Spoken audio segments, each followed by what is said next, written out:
नमस्कार, मैं डॉक्टर सत्यवीर सिंह, सहायक आचार्य हिंदी, राजकीय महाविद्यालय कोटपुतली।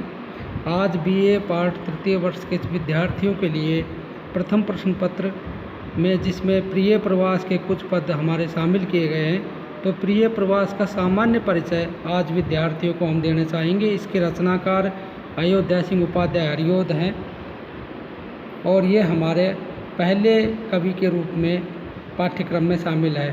प्रिय प्रवास की रचना 1909 में शुरू हुई और 1914 में ये प्रकाशित हुआ, यानी 1914 में ये प्रकाशित होकर हमारे सामने आया। इसकी भाषा खड़ी बोली हिंदी है और खड़ी बोली हिंदी का ये पहला महाकाव्य माना जाता है, जिसमें 14 सर्ग हैं।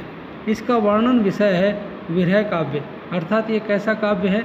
ये काव्य विरह काव्य है, जिसमें राधा और कृष्ण का विरह दिखाया गया है।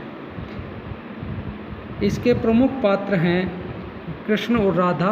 कृष्ण जब मथुरा चले जाते हैं तो उनके वियोग में राधा पवन को संदेश के रूप में भेजती है, तो उन दोनों का विरह रूप दिखाया, साथ में अन्य का भी विरह, इसमें सहायक पात्रों का विरह भी है। शीर्षक का रहस्य, इस काव्य में परिवार और समाज के प्रिय कृष्ण का वियोग दिखाया गया है, अर्थात प्रिय प्रवास, जब वो जाते हैं, प्रवास करते हैं, तो वो कैसा लगता है अपने प्रिय का। काव्य रूप, काव्य के 2-3 रूप हैं, जिसमें प्रबंध काव्य है, जिसमें महाकाव्य और खंड काव्य दोनों आते हैं। यह प्रिय प्रवास काव्य है, ये महाकाव्य है। रस वर्णन, इसमें 2 रसों का मुख्य रूप से वर्णन हुआ है। एक तो श्रृंगार का वियोग पक्ष है, उसका परिपाक हुआ है, और दूसरा है वात्सल्य रस। वात्सल्य रस का प्रयोग भरपूर है। छंद विवेचन, इस काव्य में जिन छंदों का प्रयोग किया गया वे हैं कवित, छप्पय, दोहा, इंद्रव्रजा, शिखरणी, यौनदा, क्रांता आदि छंदों का इसमें वर्णन किया गया। मात्रिक और वर्णिक छंद इसमें प्रयुक्त हुए हैं।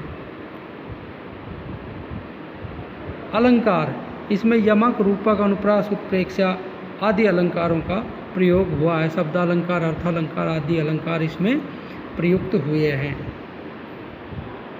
शैली वर्णन, शैली में इसमें संस्कृत काव्य शैली का प्रयोग किया गया है, जिसमें संस्कृत गर्भित शब्दावली का प्रयोग भरपूर मिलता है, और संस्कृत की जो हमारी पुरानी परंपरा थी, उस परंपरा का निर्वाह प्रिय प्रवास महाकाव्य में किया गया। प्रकृति चित्रण, जिसमें प्रकृति का एक बहुत ही सुंदर पद्य है। दिवस का अवसान समीप था, गगन था कुछ लोहित हो चला, तरु शिखा पर राजती कमलनी अकुल वल्लभ की प्रभा। ये प्रकृति का सौम्य रूप है और श्याम का रूप है। बहुत ही सुंदर रूप यहाँ पर प्रकृति का देखने को मिलता है। धन्यवाद। बीए तृतीय वर्ष के विद्यार्थियों के लिए सामग्री थी।